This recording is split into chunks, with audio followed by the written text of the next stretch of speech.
A swing and a drive, high, deep to right. This ball's gone.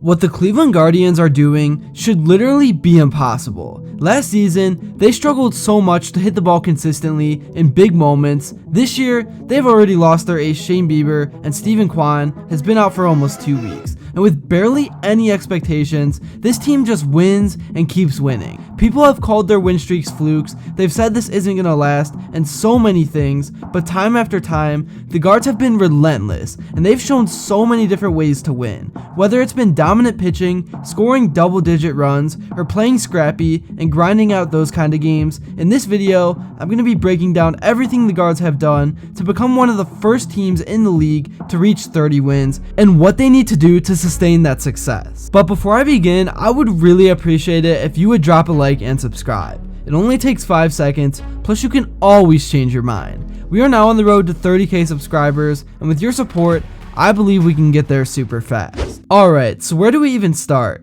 There's just so much to talk about. I guess the most appropriate area to talk about first would be the pitching staff, because over the last few years, they have had to overcome so much, and so many injuries, but they have always had that next man up mentality, and the amount of talent in the farm is just ridiculous, and they are so good at developing that talent. And the front office always makes trades at the right time. I mean, we can just look back a few years ago when they traded Corey Kluber after we blew out his arm on those deep playoff runs for Emmanuel Clase, who in my opinion is now the best closer in the game. And it still feels like he has at least 2 to 3 more years of dominance left in him, at least at this level. So as I was talking about, just about a week into the season, we all found out that Shane Bieber would be getting surgery and his season was over. This may have been a soft move, but he is on a contract year, so it made sense why he wanted to get this done. But in the meanwhile, Tristan McKenzie also has an injury, but he decided to fight through it and keep pitching, at least for now. His velocity is definitely down, and it's noticeable he's not 100%, but even at 90%, he's still one of the better pitchers in the league. But the reason for the Guards' success has been Tanner Bibee and Logan Allen.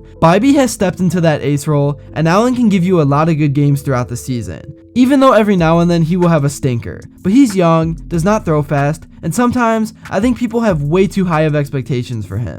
And really, right now everyone is just waiting for Gavin Williams to get healthy. That is going to be huge for this rotation. And for as good as the starting pitching has been, the bullpen has quietly been the best in the league. There's been games where they've absolutely lost it and have blown leads, and that's what we all tend to focus on, but outside of that, they have absolutely shut it down. The bullpen has a 3.35 ERA, and honestly, with the way things are headed, there is no way this team is selling at the deadline. And in fact, it would be nice if they could bring in another bullpen arm or starting pitcher, and maybe also get a power hitting outfielder. Alright, now I want to talk about the hitting, because the change from this year compared to last year is unreal. I'm not going to say getting rid of Miles Straw was completely the reason, but it definitely helped. 1 through 9, all the guys have the potential to hit a home run. And this is the first time this group of guys has had a balance of both contact and power, and it has been fun to watch. Last year, everyone talked about how much of a weight off Jose's shoulders Josh Naylor became, but now Cleveland has another guy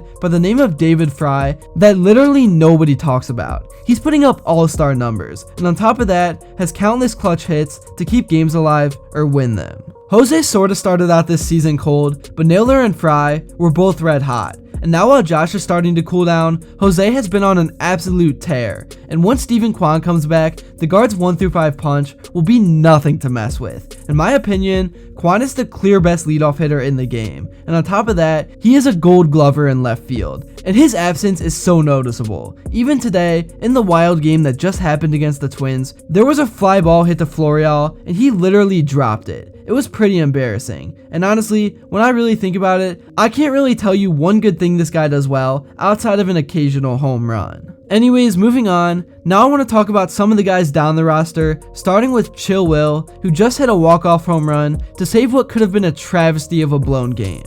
Really, all we needed from Brennan was for him to start elevating the ball and hit a few more home runs, and he has done exactly that. I'm not saying he's a guy that should get to play every day all season, but if he stays hot, he definitely will. And I heard he's one of the hardest workers on the team, and I always love players like that. Moving to shortstop, Rokio has been a really good defender, but definitely has struggled with the bat for the most part. But he's super young, he's still a project, and I still think he has the potential to develop that hitting. I'm not saying he's going to be anything like Lindor, but he can turn into a quality starter. And then for the other infielder that me and a ton of other people aren't very big on, Gabriel Arias has kind of struggled this year, and I don't see what the hype about him is. He's a terrible hitter, people say he's an elite defender, but I've just seen tons of brain farts, and recently, he let one slip under his glove that costed 2 runs and pretty much guaranteed a loss to the White Sox. I guess he's good for giving Jose a rest day every once in a while, but outside of that, I don't think he deserves a ton of playing time. In center field is Tyler Freeman, who still is waiting to get hot with the bat, but he hits for way more power, way more often than Miles Straw ever did, and even without playing the position in the past, he honestly has jumped right in and has been just as good. I am pretty excited to see what his future in the outfield can be, but for now, the Guards could really use a little more offensive production out of him. Earlier this season, Cleveland took care of business and really did beat up on all the bad teams they faced, but it was so weird that people gave them the rep that they could only beat bad teams and aren't actually good themselves. Good teams beat both good and bad teams, and Cleveland actually has a very good record so far against teams over 500. So all in all, is this run the Guards are on sustainable? I think it is. I'm not saying they're going to finish the season with 100 wins like they are on pace to do, but I think the Royals will fall off eventually, and I think Cleveland wins the Central and is ready to do some damage in the postseason. They just swept the Twins, so now in a week or so, they have a very interesting series coming up at home against Kansas City.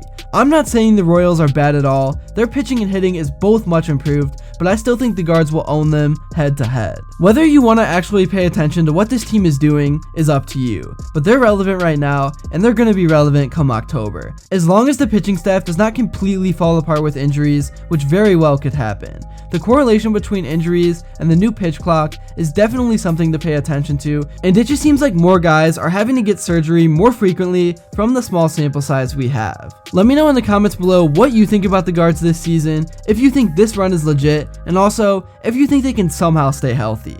Thank you all so much if you made it to this point in the video, and if you enjoyed and haven't yet, please make sure to drop a like and subscribe because your support truly does mean the world. We are now on the road to 30k subscribers, and like I said, with your help, I think we can hit that super fast. Also, one more thing, please follow me on Instagram because I'm starting to post cool sports content on there every single day. And until next time, I will see you all later.